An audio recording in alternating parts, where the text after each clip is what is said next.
Hi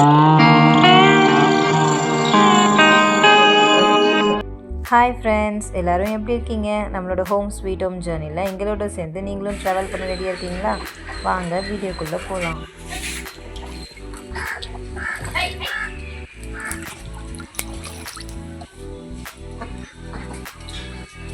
hi friends, நம்ம இன்றைக்கி என்ன பார்க்க போகிறோம்னா லஞ்சுக்கு பருப்பு கீரை கடையலும் பொட்டேட்டோ ஃப்ரையும் பார்க்க போகிறோம். அது எப்படி செய்கிறது நம்ம பார்ப்போமா? ஒரு குக்கரில் கீரை, ஒரு கட்டு கீரை நான் இது பண்ணி க்ளீன் பண்ணி வச்சுருக்கேன். அதை நம்ம வந்து குக்கரில் போட்டுக்கலாம்.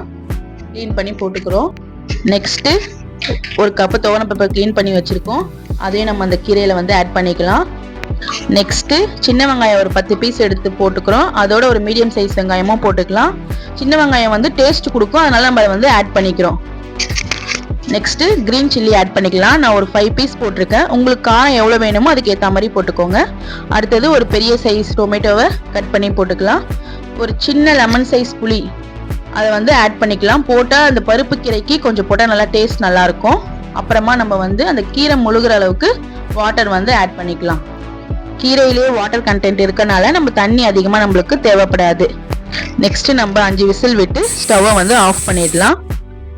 இப்போ கீரை வெந்துருச்சு. அதை எடுத்து நம்ம வந்து சட்டியில் வந்து மாற்றி வச்சுருக்கோம். அது கூட ஒரு டேபிள் ஸ்பூன் கல்லுப்பு போட்டு கீரையை நம்ம நல்லா கடைஞ்சிக்கலாம். கல்லுப்பு போட்டு நம்ம கடையும் போது அது ஈஸியாக வந்து மசிஞ்சிடும். அதனால நம்ம கல்லுப்பு போட்டுக்கலாம். இன்னொரு சட்டியில் நம்ம இப்போ தாளிக்க போகிறோம். அதுக்கு ஒரு ஸ்பூன் வந்து எண்ணெய் ஊற்றிக்கலாம். எண்ணெய் ஊற்றிட்டு ஒரு ஸ்பூன் கடுகு ஆட் பண்ணிவிட்டு 2 டேபிள் ஸ்பூன் சீரகம் ஆட் பண்ணிக்கலாம். இப்போ 10 பல் பூண்டு உரிச்சு வச்சிருக்கோம். அதையும் நசுக்கி அதில் ஆட் பண்ணிக்கலாம். ஆட் பண்ணி அதை ஒரு கோல்டன் ப்ரௌன் ஆகிற வரையும் நம்ம வதக்கி விட்டுக்கலாம். ஒரு சின்ன மீடியம் சைஸ் வெங்காயத்தையும் அதில் போட்டு நல்லா வதக்கிக்கலாம். இப்போ காரத்துக்கு நம்ம அதில் பச்சை மிளகா ஆட் பண்ணியிருக்கோம்.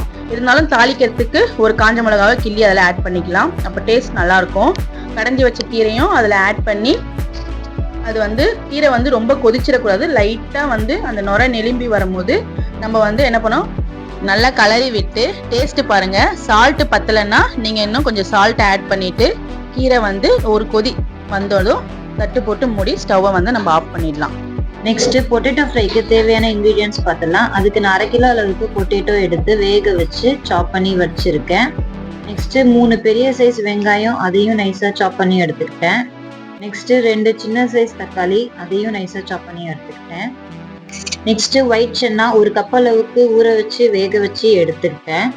2 டேபிள் ஸ்பூன் குழம்பு மிளகாய்த்தூள், 1 கொத்து கருவேப்பிலை, 2 டீஸ்பூன் சோம்பு, ginger garlic paste 2 tablespoon, அது கூட கொஞ்சம் கொத்தமல்லி வாசனைக்கு. ஒரு பேன் வச்சுக்கலாம். அதில் ஆயில் ஊற்றிக்கலாம். ஆயில் நல்லா காஞ்சோன்னே சோம்பு ஆட் பண்ணிக்கலாம். சோம்பு ஆட் பண்ணிவிட்டு சாப் பண்ண ஆனியனை போட்டுக்கலாம். அது நல்லா வந்து வதக்கி கொடுத்துக்கலாம். நல்லா வதங்கினோடனே ஜிஞ்சர் கார்லிக் பேஸ்ட்டு அதில் ஆட் பண்ணிக்கிறோம். ஆட் பண்ணிவிட்டு அது நல்லா பச்சை வாசனை போகிற வரையும் வதக்கிக்கணும். அதுக்கப்புறம் கட் பண்ண டொமேட்டோவை ஆட் பண்ணிக்கிறோம். அதே நல்லா வதக்கிக்கலாம். தக்காளி சீக்கிரமாக வேகிறதுக்கோசம் நம்ம தட்டு போட்டு முடிக்கிறோம். நல்லா வந்து வெங்காயம் தக்காளி நல்லா வதங்கிடுச்சு.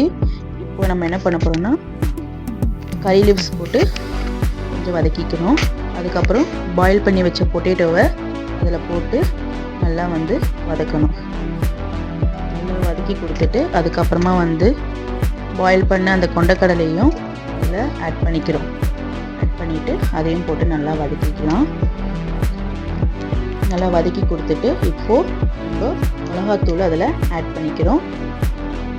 பண்ணி நல்லா வந்து எல்லாம் ஒன்றா சேர்கிற மாதிரி நல்லா வதக்கிக்கோங்க. இப்போது அந்த உருளைக்கிழங்குக்கு தேவையான வாட்டரை இப்போ நம்ம ஆட் பண்ணுறோம். அந்த கொஞ்சமாக அந்த வந்து கிரேவி மாதிரி வரத்துக்கோசம் கொஞ்சம் வாட்டரை ஆட் பண்ணி இப்போ நல்லா வதக்கிட்டு இப்போ என்ன பண்ணுறோன்னா அதுக்கு தேவையான சால்ட் ஆட் பண்ணிக்கிறோம். தேவையான சால்ட் ஆட் பண்ணி அதை நம்ம கொஞ்சம் டேஸ்ட் பார்த்துக்கலாம். கரெக்டாக இருக்கான்னு டேஸ்ட் பார்த்துட்டு அதுக்கப்புறமா தட்டு போட்டு மூடிடலாம். 5 மினிட்ஸ் கழிச்சு ஓப்பன் பண்ணி பார்த்தா ஃப்ரை ரெடி ஆகிட்டு இருக்கும். இப்போ கார்னிஷ்க்கு கொரியண்டர் லீவ்ஸ் போட்டு நம்ம இறக்கி வச்சிடலாம். இந்த ரெசிப்பியை நீங்களும் ட்ரை பண்ணி பார்த்துட்டு எப்படி இருக்குன்ட்டுன்னு கமெண்ட் பண்ணுங்கள். பிடிச்சிருந்தா லைக் பண்ணுங்கள். அப்படியே உங்கள் ஃப்ரெண்ட்ஸ்க்கும் ஷேர் பண்ணுங்கள். இந்த சேனலை அப்படியே சப்ஸ்கிரைபும் பண்ணுங்கள். பக்கத்தில் இருக்க பெல் ஐக்கானையும் கிளிக் பண்ணுங்கள். தேங்க்யூ.